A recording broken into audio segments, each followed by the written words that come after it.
Ashley Banfield here. I want to wish you terrific luck with your podcast. What was that called again? That podcast, what was that called again?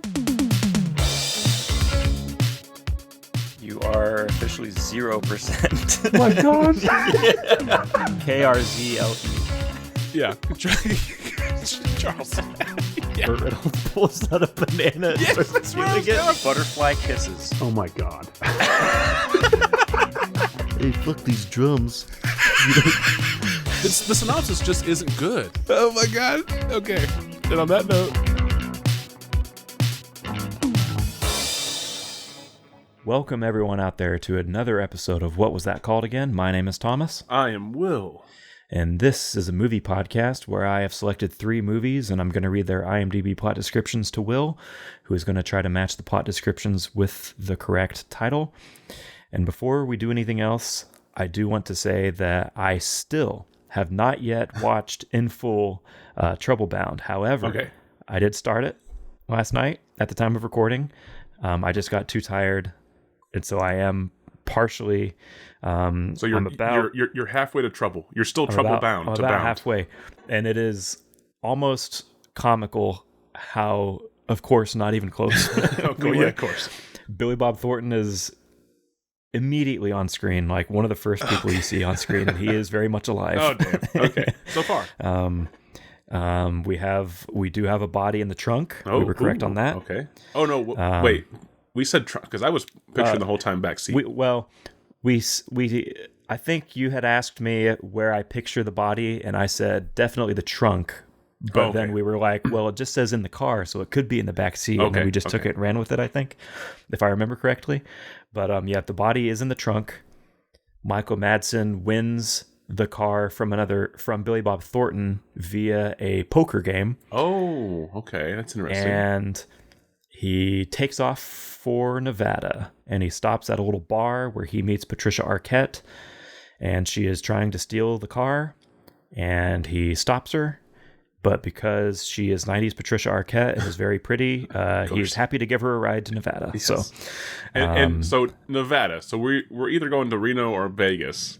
I don't imagine. I think my assumption, he didn't say Vegas specifically. They just said Nevada. Yeah. But my assumption is Vegas because he did mention whenever Billy Bob and the other 2 dudes were asking what his plans were or whatever. They're like, you got $5,000 in your pocket and car or whatever, what are you gonna do? And he said something like, I'm gonna head for Nevada, hit a poker table, and turn this $5,000 into a fortune or some shit like that. Well, it still could be anywhere in Nevada, I guess, because gambling's legal all over the place. But I'm just doubting that it's Carson City is what I'm saying. True. Yeah. So I still like our version where it's Billy Bob in the back seat as Billy Bob Thornton. And they were supposed to be taking him to Vegas on a little getaway trip. You've seen the person who is in the trunk, yes? No, you have seen what appeared. So where I am so far, we have seen during the poker game, there were little intercut. It was intercut between the poker game itself and 2 dudes beating the shit and Billy Bob Thornton beating the shit out of a guy in a back alley. Okay. And they kill that guy and they put him in the trunk. Have you seen the guy? We have not seen his face or anything up close to identify him. Billy Bob's twin, like a character twin. He's playing 2 roles. Wonder if he's going to find that twin in the trunk. Was that Billy Bob? Yeah. That was Billy Bob. Sorry, I didn't see you push play on the tape recorder there. I'm still not sure why they're supposed to need the body back, because evidence. We've just seen a part where they were like, "Oh, you gave him the car or whatever. Did you forget what was in the trunk?" And then those other 2 dudes are like, "I guess." And then they're freaking out. But from my perspective, the body is already in the trunk, and Michael Madsen is pretty far away, and so it seems like it's his problem now. So it's one of those things where the goons or whoever put the body in the trunk, did they not know that the car was being put up for the game, or did Billy Bob's character not know that the body was being put in the trunk? See, the impression that I got was that he very much knew the body was in there. That's why I was confused whenever this this other guy began like freaking out that was the car that they gave away, because I thought Billy Bob was strategically putting the car trying to get rid of the poker game to get rid of it. Right, yeah. That's what I was thinking. Okay. And so I was like, okay, that makes sense. But then it has that scene, and this other guy was like, he's in that car, basically. No. And they were like freaking out. And I was like, but I thought that was the point. I don't know. No, that's interesting. So where I am right now, there's still questions to be answered. Unless, was it that they didn't want, like they wanted someone else to win, maybe? I don't know. Okay. This poker game is also literally like the opening credits. As the credits are going, you're watching the poker game, and then the alley, and then right put up a bunch of money in there, and then Billy Bob takes the keys out and puts them up. Okay. Well, I'm looking forward to you continuing towards Trouble in Trouble Bound. Yeah. So far, don't have much of an opinion. The only thing that I've learned is if you're an attractive lady, you can do whatever you want in the early 90s, I guess. Right, yeah, of course. Especially. Yeah. Okay. I think we can swing over to Drink Check really fast, and then we can get we can dive into the episode. So dive in.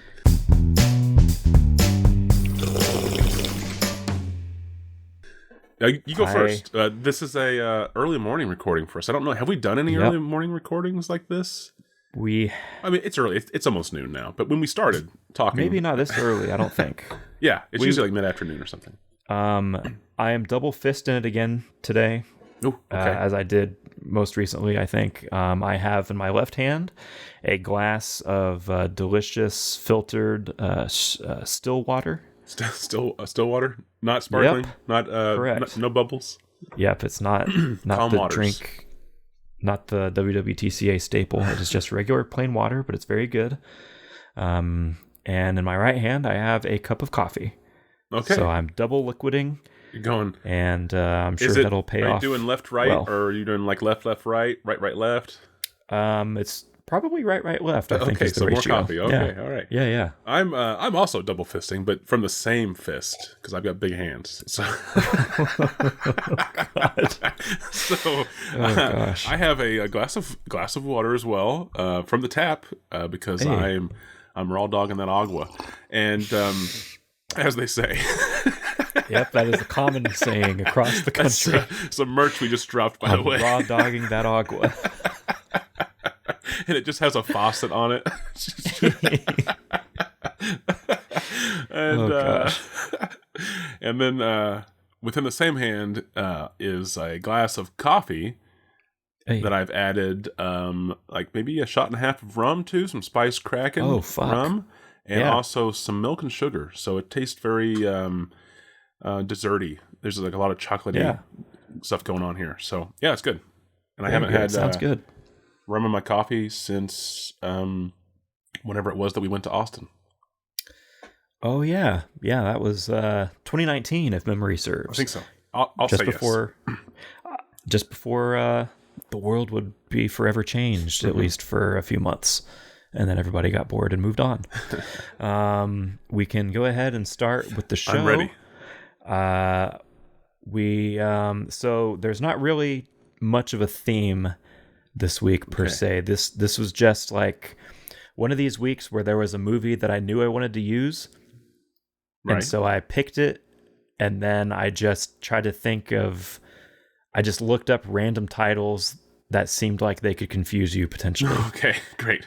And so there's one movie that I have seen and that I selected specifically, and then two movies that I've never heard of until looking up movies for the show. Okay, this will be fun then. We are going to be going in order of release. Okay. Starting in 2002. Oh, okay. That's early. That's like recent-ish. Yeah. You said that's early. That's like recent-ish. Yeah. Well, I mean, early is in like not a long time ago. Is what I meant. Oh, okay. I gotcha. Yeah. No. So, you were right to question that. That was maybe not the best way to say it, but that's what I meant. Your first synopsis from 2002 reads as follows, directly from IMDb. 2002. Harlan Knowles, Ooh, that name sounds billionaire and president of Biocomp Industries, heads up a team of experts in a quest to locate a company plane that disappeared over the remote forest of the Pacific Northwest. Oh, all of this sounds really familiar to me for some reason. Harlan Knowles? Yep. Okay, say this one more time for me, because I was distracted by my own thought. Harlan Knowles, billionaire and president of Biocomp Industries, heads up a team of experts in a quest to locate a company plane that disappeared over the remote forest of the Pacific Northwest. Okay. I don't know why all of that sounds familiar to me. Biocomp. Yep. Harlan Knowles. Is that just like a real name? Maybe no. So billionaire, biotech, Biocomp owner Harlan Knowles. Classic. Will asks himself a question out loud and then answers it immediately after. Immediately. Himself. I just shut it down. Just shut it down. Is that a real name? No. No. No. Couldn't be. I mean, it feels like it is. Harlan Knowles? I'm sure there's at least 3 Harlan Knowles in the Did you ever use that website? This is really a tangent. There was a website that we found in high school, when I was in high school, back in way long time ago. Yeah, the late 80s. Yeah, we got on our typewriters and found it. But it was called like howmanyofme.com or something like that. And you could just type in your name or any name, and it would tell you approximately how many other people had that name. I don't know if it was that specific site. I don't recall, but I do remember looking that up on a site. Right. And it was interesting. Anyway. There's at least 3 Harlan Knowles out there. That's all I'm saying. At least that you know of. Okay. Harlan Knowles, a billionaire owner of Biocomp Industries, sends a team of experts to find a plane that went down. Oh, did you say the Pacific Northwest? Yep. Okay, it went down over the Pacific Northwest. No other information. Something that important on this plane that the owner of the company wants a specialty. Maybe it's for insurance purposes. Yeah. But this all sounds very familiar. And the fact that it's Pacific Northwest, we got Biocomp Industries, I'm already starting to think like maybe this could be like Bigfoot related, possibly. Or some kind, I mean, anytime you have a movie and you call any organization bio whatever, it definitely, they're evil. They're not good. They're not doing good here. Doesn't matter. That's a safe assumption. That just doesn't matter what they're doing. A billionaire and a bio company. Yeah, that's not good. And then you throw in the billionaire, right? And the fact that like the billionaire is like directly a character in the movie and seemingly like a lead, possibly. This is definitely not a good. There wasn't like free food on this plane or like whatever. This is something that wasn't supposed to get out. Yeah. But 2002, I don't know. Yeah, and also Pacific Northwest. Like if it was some island, maybe that would ring even more bells. But Pacific Northwest doesn't. That's the biggest part of this that is kind of not familiar. Is that? But I guess the plot line of like rich guy who owns a bio manipulation company, that's kind of been recycled before. So that could also be why I'm thinking that I have heard this. But that Harlan Knowles name, is that just Beyonce's dad? Yeah, I was gonna say it's Harry's equally problematic brother. Yeah, Harry. so that's what it is. It's the unknown story of Beyonce's uncle. That's what this is. and maybe Bay was like a bioengineered being, super being, and that's what it is, and that she's just like blessed with his voice because of being lost in the Pacific Northwest and having to find her way out. Maybe she was biologically engineered to like take over the pop charts or whatever. That's what it was. This is all. Yeah. This is all a George Soros deep state. He has like up. a bioengineered like fetus in a tube on this plane that he has to get back. It's like she's like crossbred with a bunch of these birds that sing really well and stuff, you know? Yeah, that's what it is. All right, we're not to the creative segment yet. I'm going to forget what this movie's about if I keep going. Good save. Okay, Good save. So next movie, please. Yeah. Our second movie is going to come from the year 2005. Okay. Less early. And a synopsis, if that's correct. A synopsis for this one, as read directly from IMDb, reads as follows. A married couple is terrorized by a series of surveillance videotapes left on their front porch. Ooh. Oh, this sounds cool. 2005, a married couple is terrorized by a series of surveillance tapes left on their front porch. I'm assuming surveillance tapes of people they know or of themselves. Just from around town. Yeah, exactly. I mean, it would be weird if it was just like the local CVS and like nothing happens. They're just the terrorized portion is just them being really confused. like why are they sending us this? It's something wrong with like their address, like a former security guard used to live there or something like that. Yeah. Okay. This doesn't sound familiar, really, but it sounds interesting. And if I had to guess, I feel like this is the one that you watched and wanted to do, maybe. Who knows? Because the fact that you found this... it's one of these three movies. Clearly. Hopefully, unless you lied to me. But the fact that you know one of these, I feel like this would be the one that would be up your alley, if you know what I'm saying. Yeah, I feel you. And so a married couple are terrorized by a series of surveillance tapes just left on their front porch.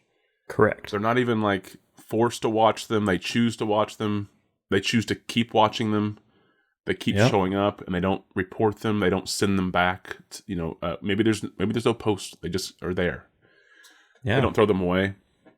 So something is maybe compelling them to watch these movies, or maybe there's a reason why they have to keep watching after having watched the first one. Like maybe they're told if they stop watching this, then bad things will happen. Yeah, their dog will die. Yeah, right. But then again, there's seemingly no threat, so there has to be something on the tapes. I do like this idea. I mean, it's almost like a home invasion, but like the home invasion is your TV in a way. I like that. Okay. Yeah, I like that a lot, but this doesn't ring any bells. I kind of wish it did because it sounds kind of cool. So next movie, please. Yep, your final film is going to come from the year 2011. Okay. And the synopsis for this one reads as follows. Reunited friends find themselves the chief suspects of a murder mystery that seems eerily similar to a play they performed in high school. Say this one more time. Yep. Reunited friends find themselves the chief suspects of a murder mystery that seems eerily similar to a play they performed in high school. I'm pretty confident this is a plot of an episode of Murder, She Wrote. Maybe I threw a curveball. I mean, it wasn't 2011, but I'm pretty sure that there was an episode of Murder, She Wrote where there was clearly a murder, and the details of the murder closely followed a play that was being put on by two people who used to know each other, fell out, and then came back together. And it was kind of like a revenge plot on the writer's behalf, because the writer was the one who was wronged by the person, and the writer decided to come back and work with them, but really the writer was setting that person up to be either murdered or caught. I can't remember that part. But anyway, okay, this is not that. 2011, you said two reunited friends? Just reunited friends. Okay, so so there could be 8 of them. Who knows? It's a big group. It's a whole company of reunited friends find themselves the chief suspects of a murder mystery that seems eerily similar to a play they performed in high school. In high school. So that's what's interesting about this, is that they're not like this isn't like a professional play. They just did this play in high school, and so did they write the play in high school, or is this just like because usually in high school you're performing plays that already exist. You're not writing your own. So I would imagine they had to have written their own for them to be guilty of this, or at least be suspects. This doesn't ring a bell at all. 2011, definitely. I don't even know if I know any movies from 2011. Now that I think about it, that's kind of a weird. That's one of you didn't even know what movies were yet. That's really, yeah, no, I didn't. That's one of Will's lost years. I think I was heavily into documentaries that year, actually. This is one of Will's lost years. Yeah, one of many. Okay, let me try to recap this one. I feel like that last one's going to be the hardest one to recap. Okay. Because the first one was 2002, and this was the what was it? Knowles? Someone Knowles? Yeah, Harlan. Harlan Knowles is the billionaire owner of Biocomp Industries, who sends an expert team to go recover a lost airplane that went down in the Pacific Northwest. Correct. Okay. Harlan Knowles. The second film was 2005, and it was about... What was this one about? This one was the one that was... hold on. Yep. Say the first word. A. Damn it. It's always that. It's always that. Okay, how about this? New tactic. Say the first verb. Terrorized. Okay, that's right. This is the one that a couple is terrorized when surveillance footage tapes are left on their front porch. Correct. Okay. The third one was 2011. Reunited friends are the suspects of a murder that closely matches the plot of a play they did in high school. Something along those lines. Yeah. Okay. Yeah, that last one definitely doesn't sound familiar, except for the Murder, She Wrote plot, which I know it's not. The middle one absolutely doesn't, but the middle one sounds the most interesting right now. And that first one still, I still either feel like that's just a recycled tropes, possibly, or maybe I have seen it. I'm trying to think of early 2000s films too. I don't know. Yeah, Spider-Man was the only one I can think of, right? Anyway, okay. Guess I'm ready for the titles. I hope I'm ready for the titles. All right. Your first title I'm going to give you is going to be Searching for Sonny. SONNY. Searching for Sonny. Searching for Sonny. Now, one of these movies we have said is about something that has been lost, and that there's a group of experts even looking for it. However, you also told me in the beginning that you've picked movies to purposely throw me off and confuse me. Mm-hmm. So I can't necessarily... I usually do that, though. Well, yeah, that's that not is really true. Very that is different kind of the whole from normal point of the show, right? Yeah, but I feel like you went in maybe with even more intentions, having not seen these other two. You never know. Never know. Double blind, double bluff. I've also done the double blind, double bluff, so now you really don't know what's going on. Technically for it to be a double blind, double bluff, someone else would have had to have picked these movies for you to then pick for me. yeah. Which did not happen. No, it did not happen. Single time. blind, double bluff. There we go. Yeah. Triple feature. Ooh. Yeah, so I don't want to just slap Searching for Sonny onto the Pacific Northwest downed airplane Biocomp Industry billionaire one. Harlan Knowles, right? Yes. Yeah, not yet at least. But then the question is that if it's not that one, what else would it be? I don't imagine that the surveillance footage tapes have anything to do with searching for someone. It doesn't sound like anyone gets lost there. It doesn't sound like maybe this couple has a kid that is kidnapped a long time ago, and they just kind of gave up, and then all of a sudden these tapes start showing up. The kid's name was Sonny for some reason, and there's evidence on the tape that something sinister happened to Sonny, maybe. And if they keep watching, then they'll get their kid back. I don't know. That's stretching it. And then there's also the last movie, which maybe the play they did in high school could be called Searching for Sonny. It's almost like a sort of Waiting for Godot ripoff type thing. So I don't know where to put this one yet. I don't want to... Like I said, it almost too perfectly fits the first one. But what is Sonny? Who is Sonny? And are they on the plane? That is the question. I mean, it is ironic that you would say searching for Sonny and then put it in the Pacific Northwest, where it's famously not never Sonny. Yeah. Okay. Next title, please. I'm going to shelve that one.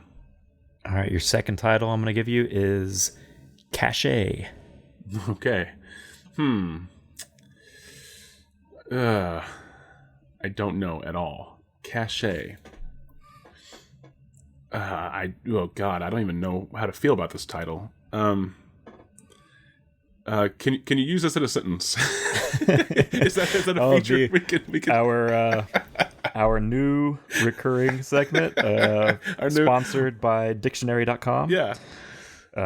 In which I will read you a sentence provided. I'm going to assume, and this could be like a side game, I guess. I'm going to assume that CACHÉ is like a collection of something. Or is it a here cache? Is your sentence. It's a noun. Okay. Oh, okay. A hiding place, especially one in the ground for ammunition, food, treasures, etc. Okay. Here. Right. She hid her jewelry in a little CACHÉ in the cellar. Okay. CACHÉ. Something hidden. That was read it. Use it in a sentence. Our new segment, sponsored by dictionary.com. Can I ask the audience? Is that possible? That's my only lifeline is to use it in a sentence. Okay. So yeah, something hidden. I mean, that's what I was kind of thinking, but I didn't actually apply it to like the actual thing you're hiding stuff in. Okay, so which one of these movies would have a CACHÉ? I don't think it fits the play thing again, unless like that's just the title of the play, but that doesn't feel right. Maybe these surveillance tapes are like in like they're footage from some bunker or a hidden safe room or something like that. I don't know. And again, I don't know why the couple is compelled to watch them or forced to watch them. But maybe it is something related to something important to them. And maybe that important thing is in this place that's being surveilled. And maybe we're calling that the CACHÉ. But maybe it's also whatever was on this plane. This billionaire was trying to covertly smuggle or transport something in a plane, because it doesn't say that the plane belonged to him or Biocomp. Mm-hmm. So he could have just put something in with like other things that were being shipped for the company to hide it, and then it went down, never got to the recipient, and that's why he's so adamant. And maybe that could be, part of the plot is that this covert team or this expert team of experts isn't told exactly what they're looking for, and they're so confused as to why a billionaire would want them to go look for like, a big shipment of potato chips or whatever, something really mundane, right? It's like, why would this guy, there has to be something else involved in this. So yeah, again, I don't know. CACHÉ and then searching for Sonny. Dang. Okay, third title, please. All right, your final title to play with is going to be Untold. Ooh, Untold. Ooh, Untold. I like that. That's dark and mysterious. Untold. Untold truths. Immediately I wanted to put that one with the 2011 film about the reunited friends. Because to me it feels like there's something important about them being reunited. And then there's also clearly something important about this play that they did in high school. And then there's also this third bit that happens after they're reunited that is based in their current reality, which is the murder that they're being accused of. And is there something that was untold between them whenever they were kids, we'll say, teens in high school, that is now coming to light? Or was there something that they all knew collectively and was untold? Except they put it in the play, maybe? Or maybe someone put it in the play and the other friends didn't realize it was real? Or like a real ambition? And then all of a sudden that happened? I'm really heavily leaning towards Untold. I mean, Untold could be the tapes, but again, I just don't know. I just wish I had more from the synopsis about like what the couple, like, is this just a random couple? Like, wasn't there that movie with I can't even remember her name now, but there was a movie that came out. It was called like The Red Box or something like that, where like this old guy shows up to this random couple's house and they're like, if you push this box, you get $1 million, or push the button. Oh, but also if you push the button, someone random dies. Someone dies. Yeah. Yeah. So is it like that where like the couple is sort of, at least seemingly, just a random couple that these tapes are being delivered to, or is this like a targeted? That's why I wish I knew. Untold, because maybe there's something that like the husband knows, or like the wife knows, or maybe both of them know. Ooh, that could be it too. Maybe these surveillance tapes are like, showing like some extramarital stuff that both of them have been up to. And yeah, maybe. And then they also realize that there's something more sinister involved here. And if they would have just talked to each other, this would have all been avoided. And I don't think like Untold fits with the 2002 film about Harlan Knowles and Biocomp. That doesn't feel right. So now where do I place these? I really feel like Untold is the 2011 film of the reunited friends who are being accused of murder because the murder matches the plot of a play they did in high school. I really feel like that is Untold. There's just a lot of things there that fit that. I don't think it's CACHÉ. I don't think it's Searching for Sonny. Like I said, unless they're ripping off Waiting for Godot, maybe. So I'm going to lock that one in. I'm going to lock in 2011 reunited friends high school play matches a murder as whatever the title was, that movie I just forgot. Untold. There it is. Untold. Yeah. Untold. So, dang. Is Searching for Sonny really the 2002 film about the airplane that went down and like there's there's something on there or someone on there called Sonny? Or maybe like Sonny is like some like genetically modified creature, or I don't know. And like it's one of those things where like Sonny is like Sonny is actually like a acronym, you know. It's like searching for S.O.N.N.Y. maybe. And like the title comes up with like that green, you know, like that green being typed out on like a 1980s computer font.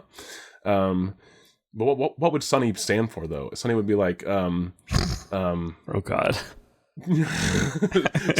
Substance on new network yarns. There we go. I mean, if it's like a biocomp, maybe so it's like bio and computer. So it's like bioengineered computer thing. Sonny. Because I was originally leaning towards CACHÉ as that one. Yeah, it's like, it's some kind of artificially intelligent, hello, I am Sonny. Yeah, exactly. That's what I'm saying. Like, it's a thing. And that if it gets out in the wild, like maybe it's like a robot, maybe. And if it gets out in the wild, like it's, you know, it could learn. It could learn. I am Sonny, your new companion.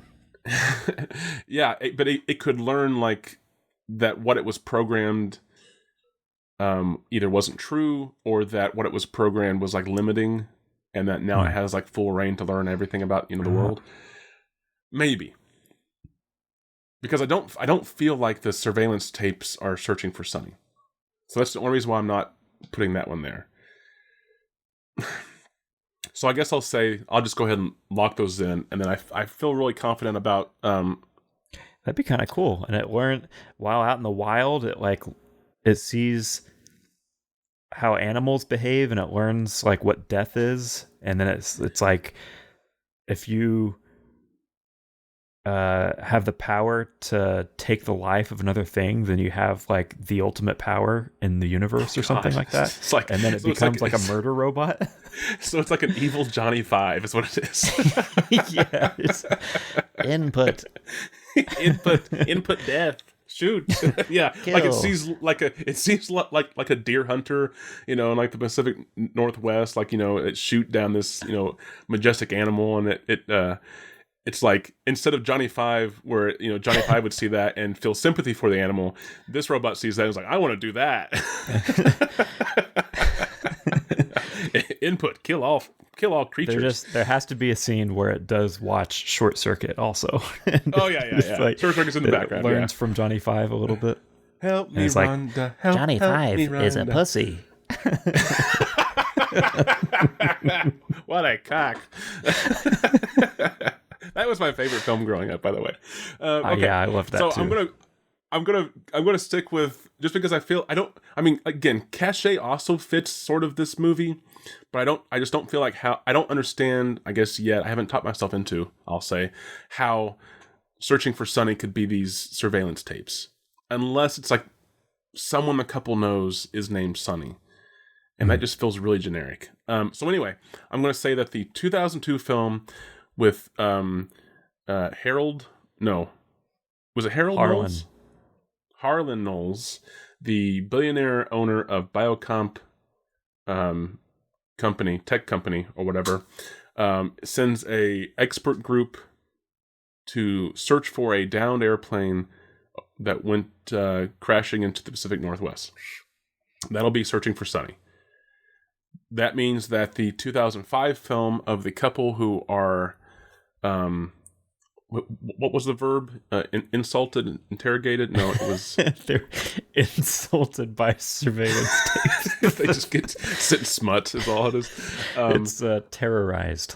Terrorized, that's the word. Terrorized by surveillance tapes that are left on their porch. I'm going to call that one CACHÉ. And then that leaves the 2011 film of the reunited friends who are accused of murder because a murder matches a plot of a play they did in high school as, was it Unspoken?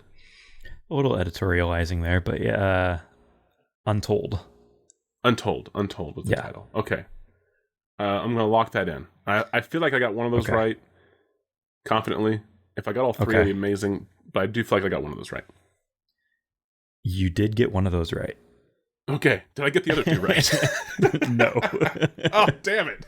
All right. Okay. Shit.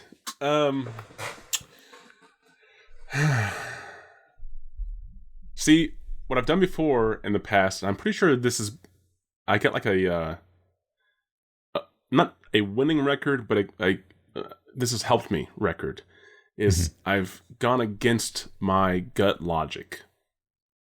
Yeah. My gut logic tells me that Untold, is it Untold you said, right? I keep forgetting this title. Yes.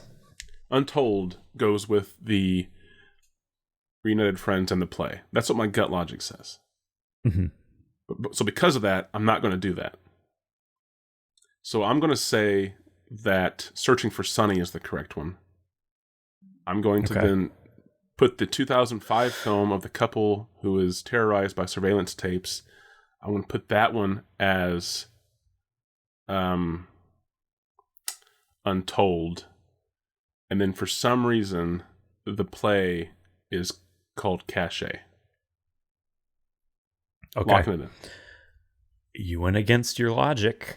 A tactic that has paid off previously.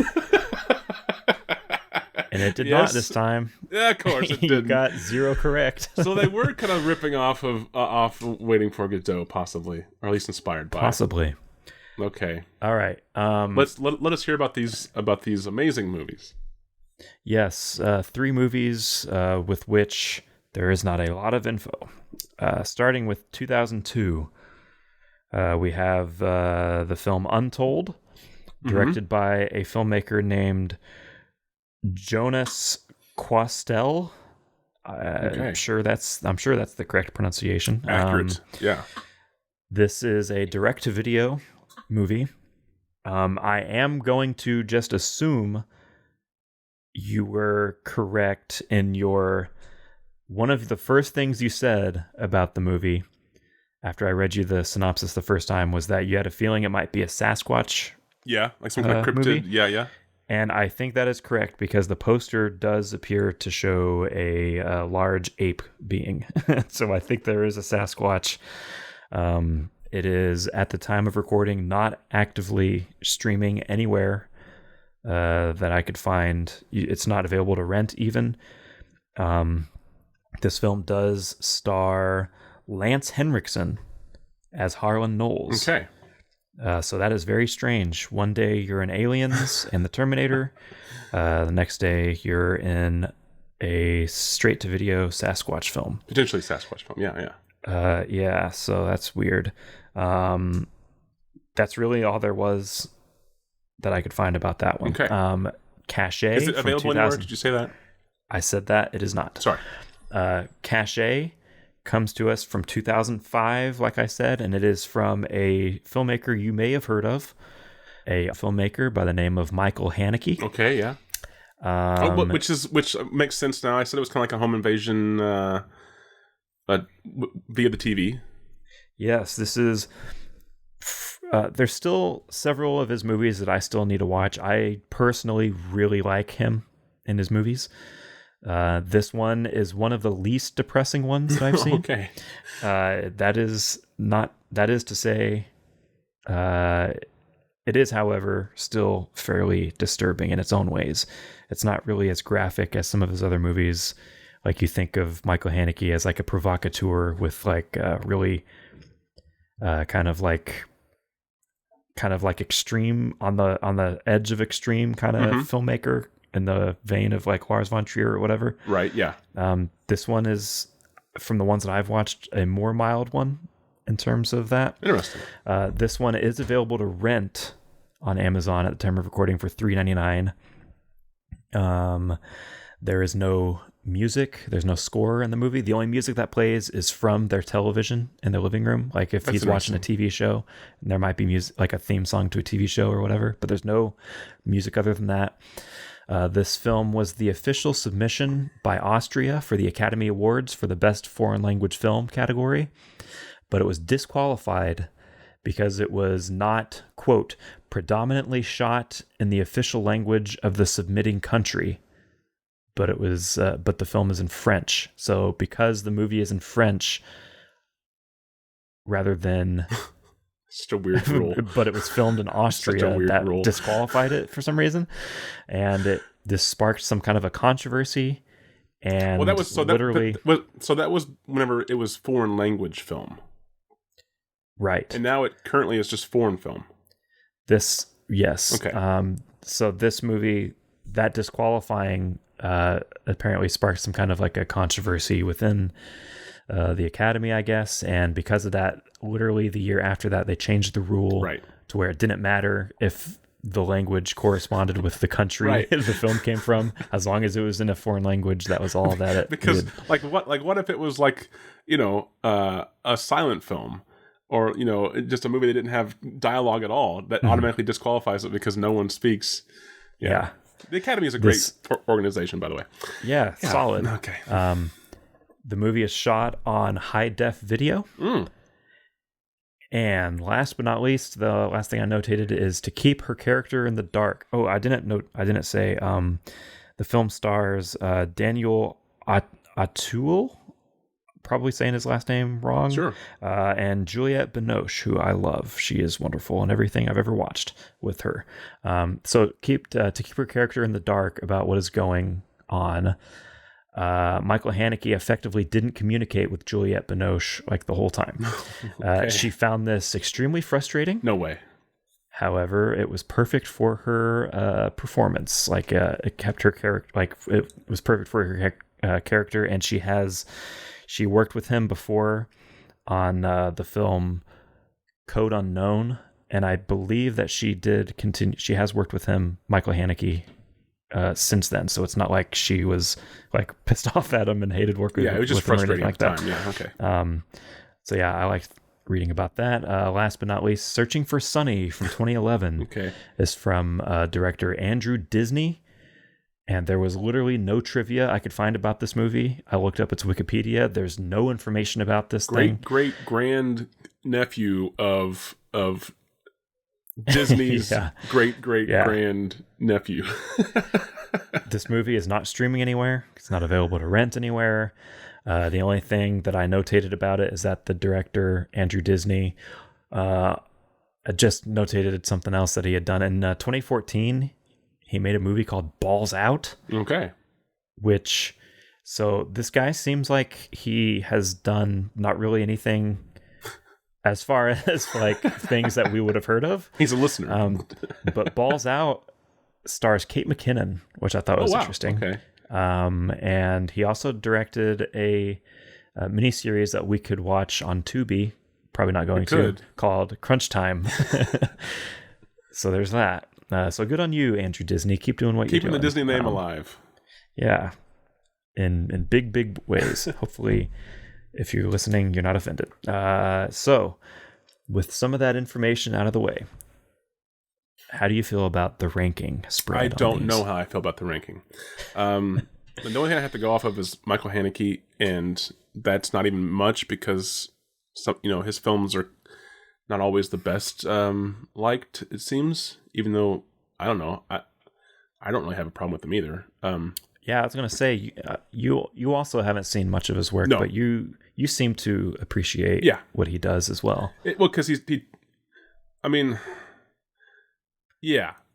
Kind of like in the same way, like we had kind of briefly talked about Gaspar Noé that one episode, and kind of like I feel like and tell me if I'm wrong, of course. I feel like your appreciation for Michael Haneke is kind of in line with him, where like you're wrong. Maybe you don't love. No, you're right. No, you're right. Maybe you don't love everything that he's doing, but it's always unique and like very like there's nobody else quite. Well, like and I him. would say too that like I think that maybe I actually like Michael's work a little bit more. I definitely do. Yeah.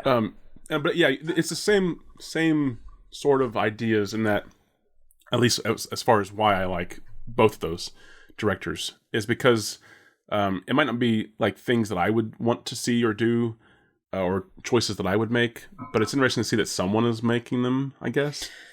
Yeah, and to clarify, whenever I said that he is like a quote unquote kind of like an extreme, like makes extreme harsh kind of movies, it's usually not in like a super graphic sense. No. It's more like an emotional, like they're usually like really disturbing or depressing. Yeah, like just hard to watch in that vein. They're uncomfortable. You're not going to feel great usually whenever you watch one of his movies. But they're uncomfortable, but like intentionally uncomfortable. Like that's the point. Yeah. And I think that's why... And not just for no reason. It's not just for the sake of making you feel that way. There's usually like a very narrative-driven reason. Yes, or even, narrative-driven, but also sometimes like he has a point that he's trying to say. Yes. Right? So that's really all I'm basing... all I can base this rating off of. I mean... the Disney guy sounds like he doesn't have much to go off of at all. Kate McKinnon. There is Kate. Well, I mean, she's not, but in not this movie. But... Exactly. Yeah. And this movie also. I mean, his movie also sounds like it doesn't sound like a horror film. It sounds kind of like a crime drama, and those can be really boring if not done right. It's listed. Under the genres on the IMDb page for it are mystery comedy. Oh, so there is an element of comedy. Yeah. Supposedly. Well, supposedly, yeah. That's subjective. I mean, we haven't seen the movie. I'm assuming this is one you haven't seen as well. Correct. Since it's only available for rent on Amazon. No, wait, this one's not available anywhere. This one was not. Yeah. Nope. Yeah. And then the first film... I don't know how I feel about the first. I mean, the first film is it's like a cryptid movie, possibly. And then there's also the fact that it's like early 2000s cryptid possibly movie. And I don't know. So I really don't know what the spread is. That's where I'm struggling the most here. But I do feel a little bit more confident with like my order. So if I had to guess like a rating spread, I would say these are all probably pretty low. And I would say the highest is maybe like 5.7, 5.8. Mm-hmm. And the lowest, I have no idea. We'll just say 4. I don't know. We'll just bury it down there. But I'll say that, let's see here. I will go with, I can't even remember the titles now. So the 2002 film, what was that called again? It was Untold. Untold. That's right. That's for some reason that word. I know. I keep wanting to say like unspoken or something like that. So I'll say that Untold is in the middle. Okay. I will say that Waiting for Sonny, the 2011 film, is at the bottom.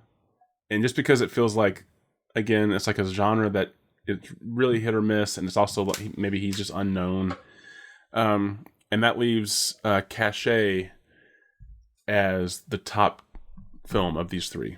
So CACHÉ, Untold, Waiting for Sonny. Searching for Sonny. All right. Starting from the bottom, we're going to... Untold is the lowest. Okay. Off of 2,064 ratings, it has a 3.5 out of 10. Oh, God. Okay. Wow, down there.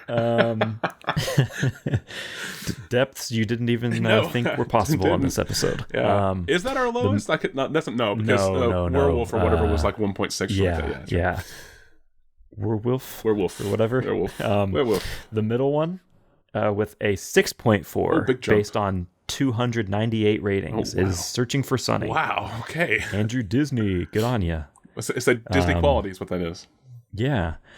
And the highest rated one is CACHÉ with a 7.3 out of 10. Yeah. I should have gave, I mean, it's Haneke. I should have maybe given that one a little bit more just for like the artsy fartsy film nerds out there. Oh yeah. Hey, we 7.1. We appreciate our art house, our foreign art house crew. 7.3. 7.3. Okay. So what? Yeah. That is a huge. Was it 3.7? Was the lowest? 3.5 was the lowest. That's a huge. That's like maybe the biggest rating we've ever had.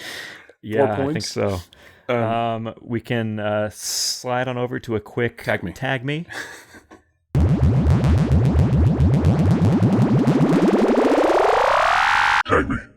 Alrighty. So we're gonna kick off here with Untold. This is where I go to the. There is a section on IMDb for these movies called Plot Details. Okay. And essentially, it has different like random keywords that are like maybe loosely related to the movie in some fashion. Like plot search terms, basically. Yeah. So that is what Tag Me is. We're gonna keep doing this segment. So we haven't been told to stop. Like the listeners hate this. No cease and desist, no threats of our lives to stop this. So Tag Me for Untold, we have Sasquatch. Okay, so I think maybe you're right then with the whole Bigfoot thing. Monster movie, Creature Feature. Creature Feature, of course. Skipping around here, we have Urination.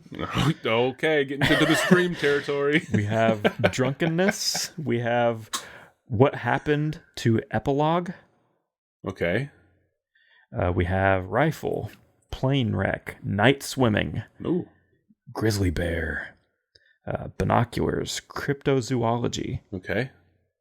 So biotech technology. There we go.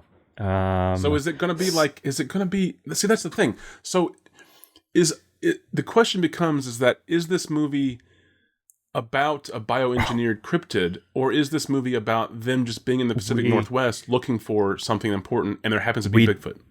Do have an anonymously written longer synopsis. Go for it. You want me to go for it? Yeah. So do you think it contains spoilers? I guess we'll read it and judge. Probably not. Okay. I don't think these synopses usually do, generally speaking. So this is written by Anonymous. The organization that takes down governments? Yes. Wow. This is their side gig? With their mask on, like the V for Vendetta mask. This is anonymous. So this kicks off by saying, based on actual accounts. Okay, so then maybe Harlan Knowles is a real person, or maybe a team just found Bigfoot. Yeah, based on actual accounts, Untold is the story of Harlan Knowles, billionaire and president of Biocomp Industries, who heads up a team of experts on a quest to locate a company plane that disappeared over the remote forests of the Pacific Northwest. So far, literally word for word is the other synopsis, and then it kicks off from there. Knowles is obsessed with finding the plane and rescuing his daughter, who was one of its passengers. The assembled team includes local guide Clayton Tyne, renowned wilderness expert and author Winston Berg, and the beautiful Marla Lawson. She doesn't have an occupation. She's just the good-looking lady they brought along. That was my editorializing, not what's written. Just okay. So soon, the team begins to suspect that Knowles' main objective is actually to recover the prototype of a DNA testing machine called the Huxley Project, which his company has spent years and millions of dollars developing.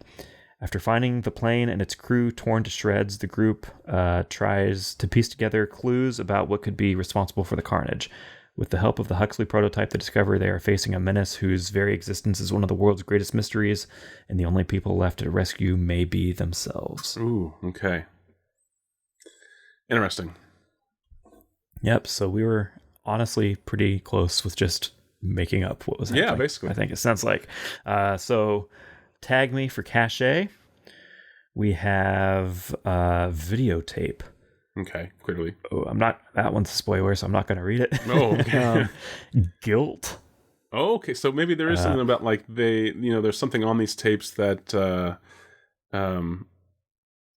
links the couple to something else. No music. Right. Deception. Okay. No music during end credits. Blood on the floor. Okay. Farm. France.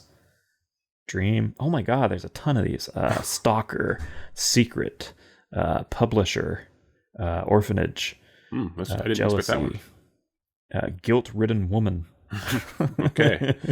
Let's see what other movies have that tag really quick. That's the best part about these tags is that you can click on them and it'll show what other films have been tagged as this, which is a great way to do like a movie night, like a themed movie night. I think you like go on here, find a random tag, and then just watch like 2 or 3 films that have that same description. Like, there are 4 movies we can watch. We can have a quadruple feature of guilt-ridden women.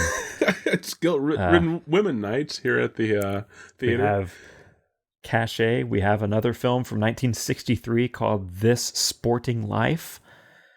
We have a movie from 1950 called Counter Spy Meets Scotland Yard. Okay. And a 62 film called Rogelia. So is this the most recent guilt-ridden woman movie? And there hasn't been one since. Wow. Congrats on breaking this barrier. Yeah. All right. So there's that. We have one more really fast here, Searching for Sonny. Let's see what's going on in that movie, shall we? We have plot details. So there are only 3. Okay. We have Friend, Reunion, and High School Reunion. Friend, Reunion, and High School Reunion. Oh, and character name and title. That's under the other category. So there's that. Very, very good. We get a good glimpse at that movie. So one last segment really quick. We can go over. I do have a quote. This is where I go to the quote section on IMDb for one of these movies, and I pull a quote. Who knows if the quote is actually used in the movie or not? It's just written on IMDb. But nevertheless, I read it to Will, and he tries to guess which movie this quote came from. So, as written in the character on IMDb, the quote reads as follows: "Jesus Christ, you jackass! I'm definitely never gonna buy any one of your books." Jesus Christ, you jackass! I'm definitely never gonna buy one of your books. Yeah. Yep. What? Actually, as written, it says, "I'm never going to buy any one of your books." One word, anyone. Anyone of your books. So he's purchased. He's not he usually purchases books for other people, and this is one instance where he's not going to purchase books for anyone. Okay. Anyone of your books. Anyone of right. Yeah. Okay. The only one that this feels like this would fit would be Searching for Sonny, because it feels like maybe whoever wrote this play in high school maybe later on became a writer, and that they're being reunited. Which again, this really goes into like a Murder, She Wrote plot heavily. So, because I don't imagine that the biocomp guy or anyone related to that team of experts has anything to do with book writing.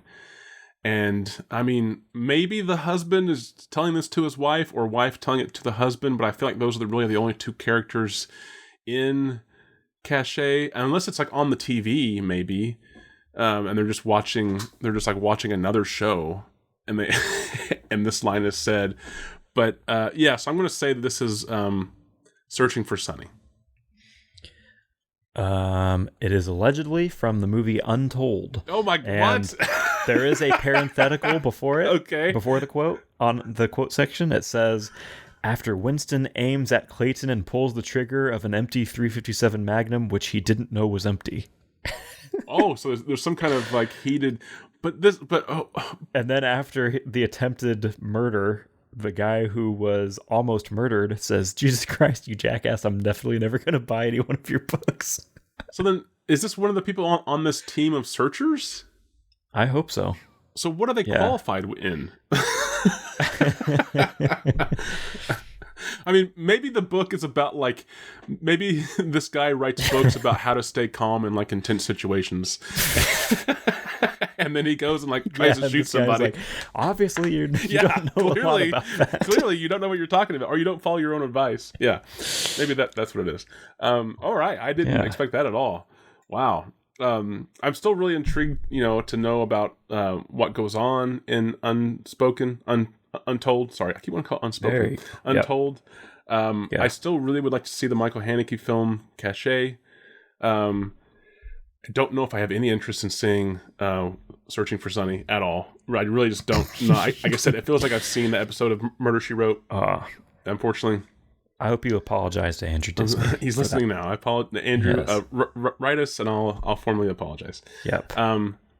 But what I am curious to know, I don't know about you. I'm curious to know what the hell is on these tapes. Have you seen this? Is this the one you've seen? CACHÉ. Yes, I have. So you know what's on the tapes. Yes, I do. Damn it. Because I'm really curious to know what's on these tapes. So I guess maybe I have to watch it since you already know what's on the tape. Yeah. I guess I won't tell you. Yeah. Well, I don't want to force you into a creative, situation if you already know. What is on the tapes. Because that's where my interest is really piqued a lot. Okay, I guess we could just do the old tried and true.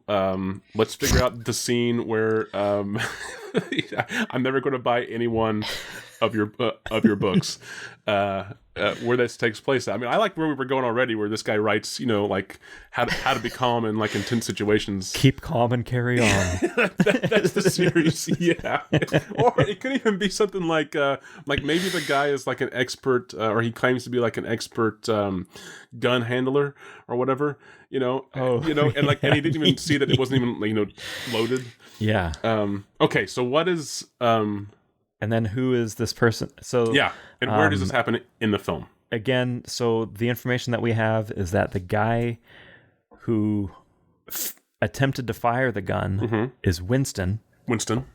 And the person he attempted to fire the gun at is Clayton. Okay. So like in Tarzan. Clayton. So what do we think? What's Clayton's occupation? Is he like other than just searcher guy? Because I imagine that these are all like the team of experts that are searching for this plane, but I guess they do have to have some kind of other. What if he's qualification? He's a native tracker.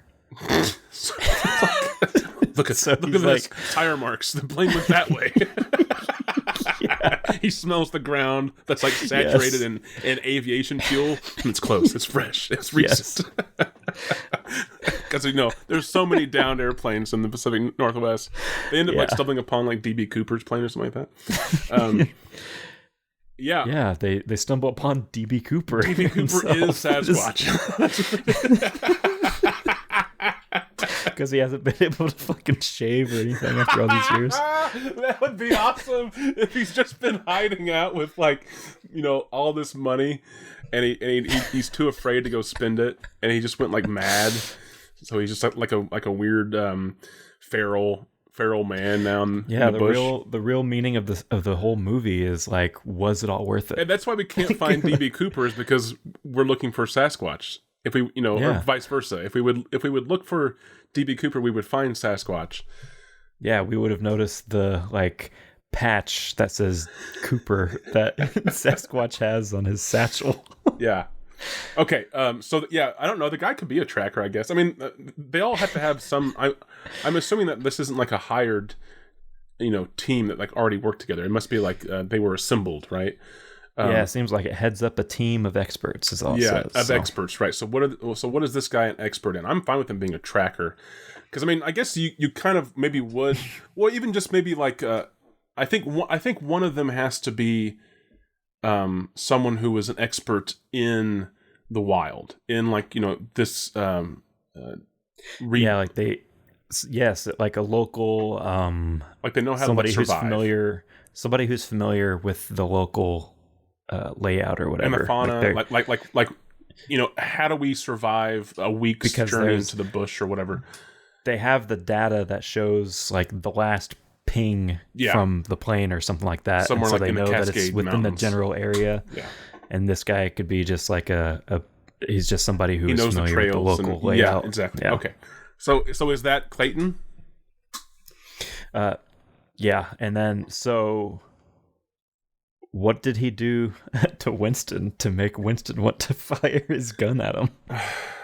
Maybe they're all. Maybe what if they're all full of bullshit? So maybe like Clayton claims to know the land and know these trails and know all this stuff, but he's just winging it. Yeah, but they're just getting lost and going in circles. And then what if Winston claims to be like some expert firearms expert. Yeah, and then he clearly didn't see that the gun was empty. And so this is like the first set of discoveries that like that they all lied on their resume, and now they're all lost in the bush or in the woods, being chased possibly by Bigfoot. Yeah. I say the reason Winston gets upset is because they've been going in circles, and Clayton keeps claiming that like this is the right path, or this is the right way, or like this is north, something along those lines.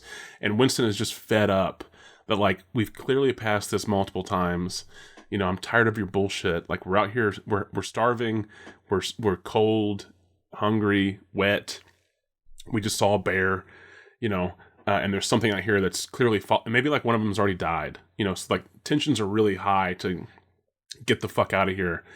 And so Winston draws his gun and we lost the survival expert. Yeah, that's what it would be. Yeah.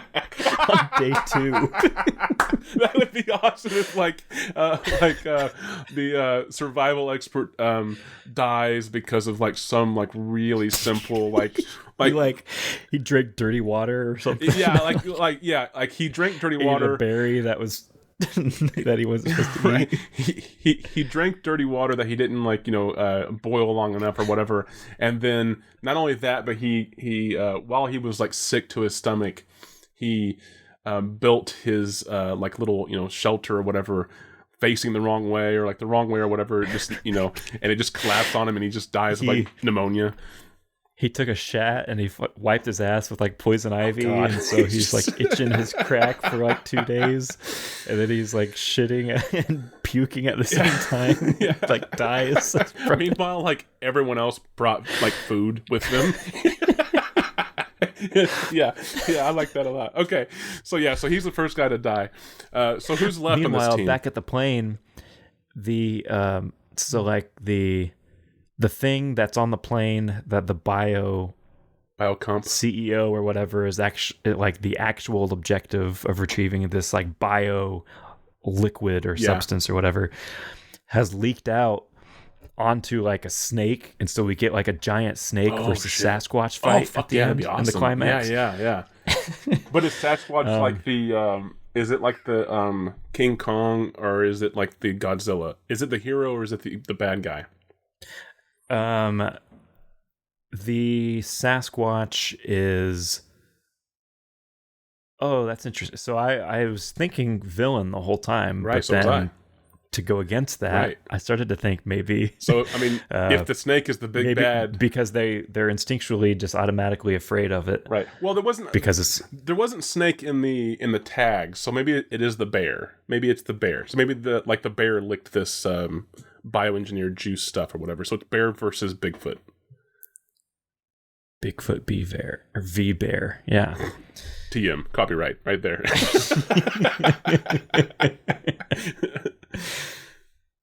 Okay, I like that. So then, oh man, and then the bear's blood gets like drank by mosquitoes, and we have like giant mosquitoes. So that's another sequence we can have. So basically, it's just Skull Island. Basically, we're making like Pacific Northwest Skull Island. Yeah. So Mothra is like a mosquito. So that's what it is. Yeah. And the cold open is Harlan Knowles, like getting the phone call. It wakes him up. Like he gets the phone call that wakes him up out of bed, and it's somebody from Biocomp that's like, we got a distress signal from the plane that was going over Washington, and we got like a Mayday report or whatever like 4 minutes ago, and we haven't had a signal since. And like Harlan sits up on the edge of his bed, and he drops his phone, and the camera like pushes in up close on his face, and he goes, "My God!" And then the credits start. The mosquitoes. Yeah, and he shows up, and he's like, "Do you know what's going to happen to the mosquitoes? If that shit gets out, we need to send out a team right away." Okay, so I guess the question becomes: does the team know what's at risk here? No, but they come they come face to face with the mosquitoes. So that's like night 3. What the fuck is that? Yeah. The survival expert died yesterday, and they're the first to go. And then it's night 3, and like one of the guys wakes up, and from the flicker of their fire that they have in their little camp that they've set up, you see the shadow of like a gigantic bug, and he's like freaking out, and he like kind of unzips his tent and like peeks out through a little like eye-sized hole, and it turns out it's just like a regular sized bug that was just reflected from the shadow. So we've really seen huge mosquito comes. So the audience has seen the big mosquito, and then so he wasn't there a movie? No, the audience wasn't the there audience a movie is not with giant mosquitoes?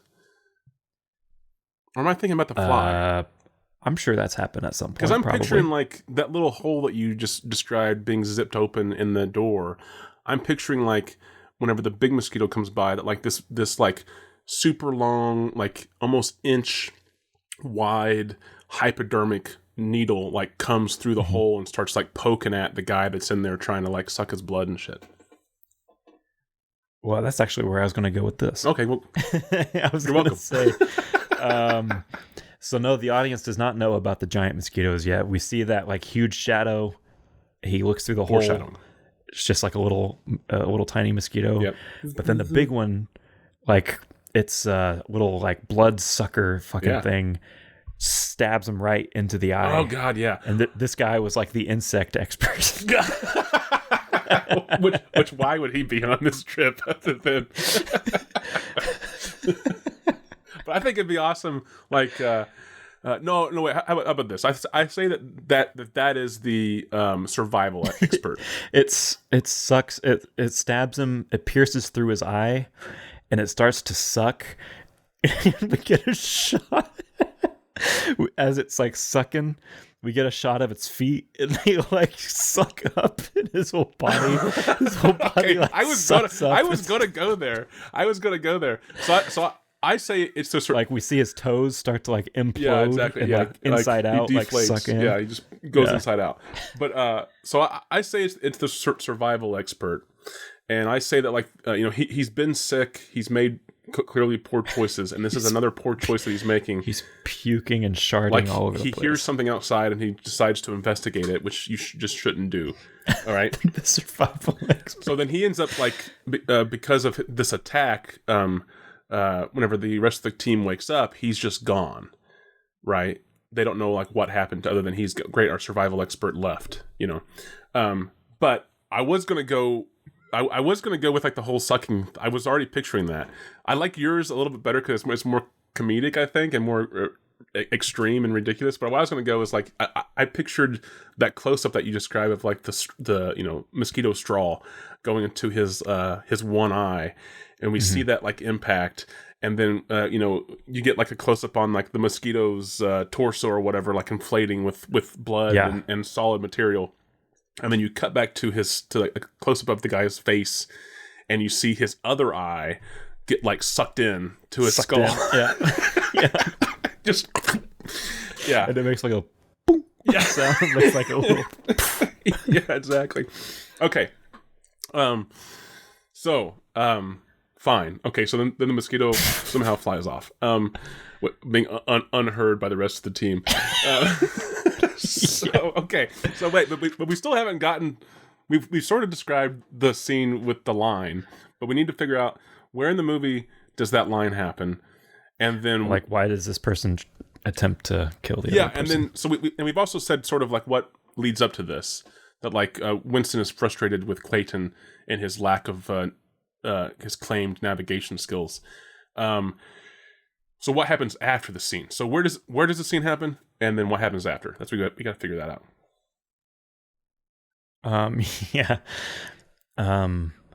Is this pretty early on? Is this midway through? Is this towards the end? How many people are left in the group now that we've just decided that these guys are going to be taken out one by one, like your classic the creature feature? The tracker, the gun expert, and the attractive lady are all we have left. Because so description. What's the attractive lady's skill here? That description didn't give her one. It just said that she was good looking or something. So is she going to be really ugly? Like I was trying to figure out like what her lie is basically.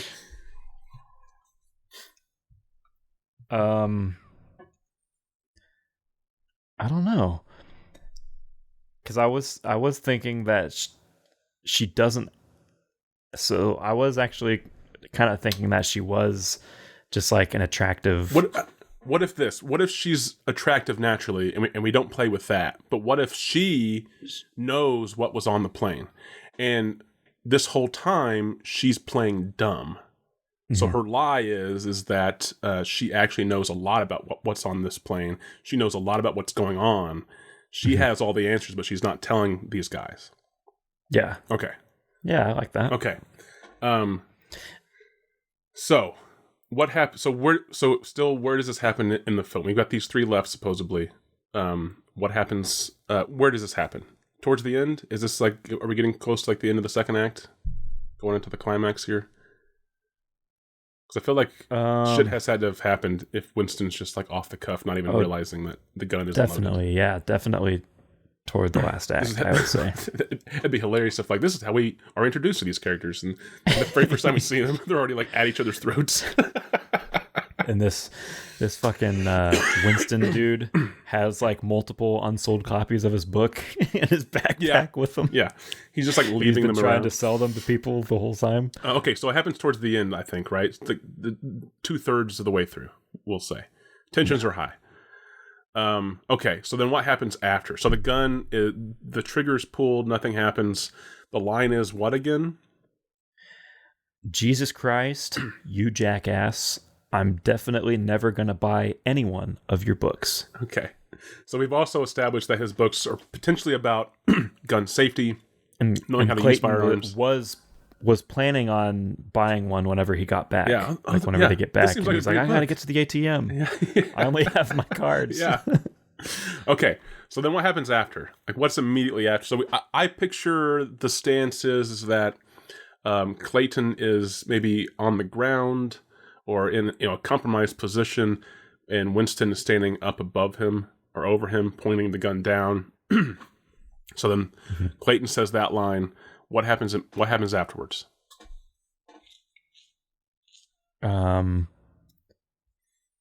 Winston is like, I'll knock $2 off. Come on, man. Please, I have a quota. I'll knock $2 off. I'll sign one. We could forget all about this, right? Come on, just anything else, anything but. not that, yeah. And then like a giant mosquito comes by and picks up Winston and flies off. But like not a super dramatic scene. It's just like bzzz, and it just picks him up.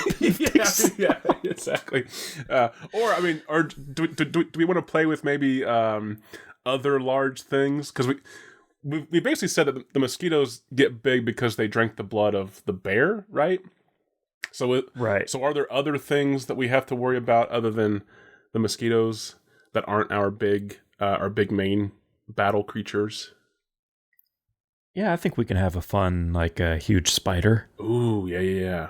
Yeah. Or even like a frog. Oh, yeah. So how about this? I'm sure like frogs eat mosquitoes, right? So like what if like the mosquito drank the blood of the bear. It takes a few moments for the reaction to take place. It's not like an instantaneous explosion, right? And then so while the and this could be like opening credits stuff too, right? So like it goes from like plane crashing, stuff dripping out, like you said, bear goes over, licks it, mosquito comes and like drinks the blood of the bear, and then that mosquito flies off and lands somewhere, and then with other mosquitoes too, and then one of the frogs eats a mosquito. Yeah, and then we later on in the film, whenever we're first introduced, we realize that like, oh, the mosquitoes are big now. Oh fuck, that means the frog is big. Oh fuck, that means the bear is big. But we haven't seen it, right? What were you gonna say? Oh no, I was just gonna say that's what happens to Winston. Is like I'll knock $2 off, and instead of the mosquito carrying off, it's just like the exactly, like the tongue, exactly. That's where I was going to. Yeah. So the frog basically is like standing like somewhere off screen or whatever, and so I'll knock $2 off, and just like fuck no, that's still a bullshit book. You can't even tow the gun. And then like right as he says gun, like this big ass tongue comes in, wraps around. Like, right on his head or something, like sucks him in, and we just hear this like thunderous ribbit. That would be awesome. That would be so cool. Okay, so now we're like, oh shit, the frog, because this is the first time that we see the frog too, I think, right? Yeah. I was gonna say it hops off into the forest, and then the next time we see it, fucking Sasquatch is riding it. It's on, they're working together on its back, like Yoshi. Yeah. So then we know that there's a big bear now because we've seen Big Mosquito, we've seen now Big Frog. Oh, so we know that there's a big bear. So all we have left is Clayton and Hot Chick. I was gonna make a joke that it would be great if the movie was set at Big Bear, but then I remembered that it was the Northwest. Oh yeah, that's true. Yeah. So how do we end our film? Like I still like the idea of like the battle between Bigfoot and Big Bear. Big Bear. I like the idea that Big Bear was going to attack Clayton and Hot Chick. Does she have a name? I'm sure she has a name. We'll guess no. Rita. Okay. Guess she probably doesn't. Sure. Yeah, Hot Chick. And right as Clayton gets maybe destroyed by the giant bear, Bigfoot comes in and starts to battle and saves Hot Chick. Yeah, it and the frog take out the big bear together. 2-on-1. So wait, why is the frog loyal to Bigfoot? That's what I want to know. We need to have it like try to use its tongue like it tries to get the bear, but the bear like catches the tongue or something. Wait, I say that's how Bigfoot controls it. I say that the frog tried to eat Bigfoot snatched its tongue and used it as like a leash, like reins. So now that it can control riding it, and it's like using it can like control reins. the frog with its fucking tongue. Yeah. Okay. So now that we've gone this absurd with this fucking movie, how do we end it? Please. So I say Clayton's dead. Bear destroyed Clayton. Yes. Clayton's dead. So it's just hot chick. She's just hot chick. She's Bigfoot facing her. No, I don't think Bigfoot's there frog. yet. Well, he's coming. Yeah, him and Toad are coming or whatever. But it's hot chick and Big Bear, and she's realizing that like there's no way out of this. She knows why the bear is big. She knows that there's absolutely no way to stop this creature that's been enhanced with this bioengineered stuff. And then, like you said, we hear like rabbit like in the background or whatever, and it was like, oh fuck, she's gonna get like attacked by both the bear and the frog. And then all of a sudden it's fucking, have we seen Bigfoot at all in the film, or does Bigfoot just come out of nowhere? Yeah, I think and just suddenly like, holy shit, Bigfoot. I was gonna say, I thought we were okay. Yeah, it comes out of nowhere. I was gonna say at first that definitely we've seen it, because we think automatically that it's like wanting to attack them, but it's not. Okay. But yeah, I like it. Fucking, that's the first time we see it. And there's like huge, like triumphant music, and it's like wearing a cowboy hat. It's riding and the it comes frog. in on the fucking frog, and it does like a side skid thing, like he like leaps in the air and lands, and like side skids with like the tongue. It's like a leash. Yeah. And we get like the hero shot where it's like from a low angle, and the camera like slowly tilts up at him, and it like tips its hat. The big bear like turns and looks at it, and it does like a bear roar. Yeah. And then Sasquatch does like its roar. Yeah. And then it's just this and fucking like super video game like battle between these two. Yeah. Okay. So that happens, but it's still not the end. How do we end the movie? So let's say Bigfoot saves the day. The frog is the frog still loyal, or does the frog leave? Perished. The frog perished in the battle. Okay. From the bear? Yeah. Okay. All right. I got that. Yep. And then so Sasquatch takes out the bear.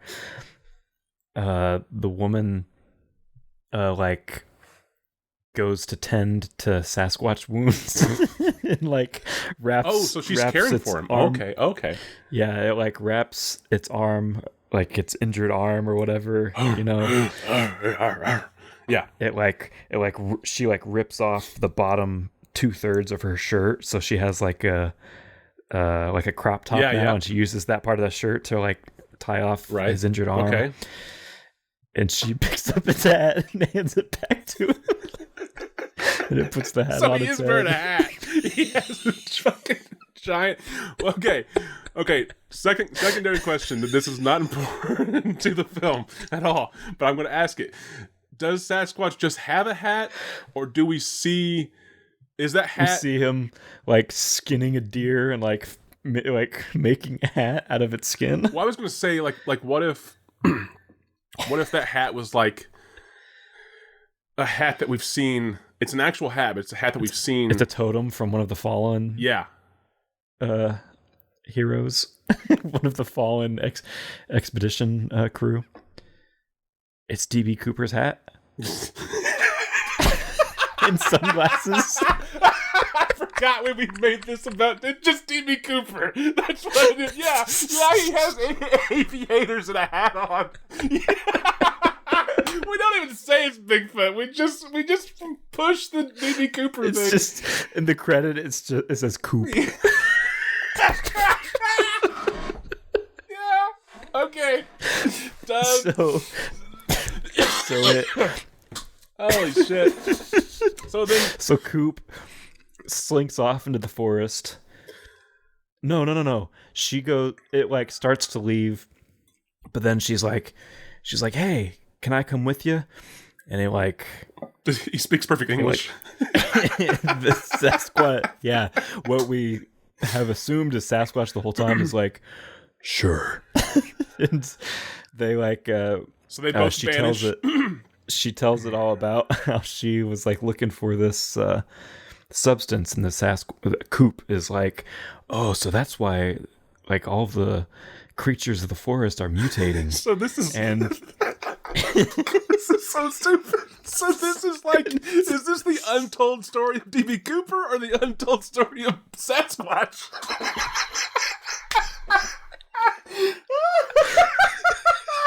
And then we got Untold 2, the sequel, where it's like we find these two in like the woods.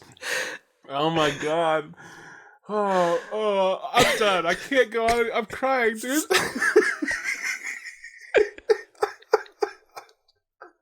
This is our dumbest one yet. Even I'm like, this is fucking stupid. The final shot. Okay. Is Coop takes her back to the wreckage because it knows where it is. Yeah. Takes her back there, but by this time that liquid there's like a huge puddle. Yeah. And they just see it from afar, and there's all kinds of like animals that are drinking rabbits, out of this puddle. raccoons. Like a huge swarm of it. It's like the scene from Bambi around the lake. Yeah. And then Coop pulls the fucking pistol out and cocks it. It's like, here we go.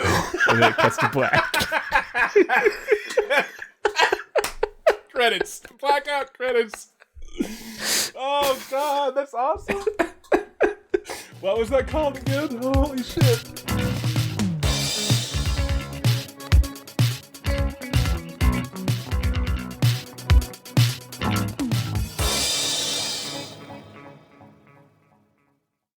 I had to get out, man. That was too much.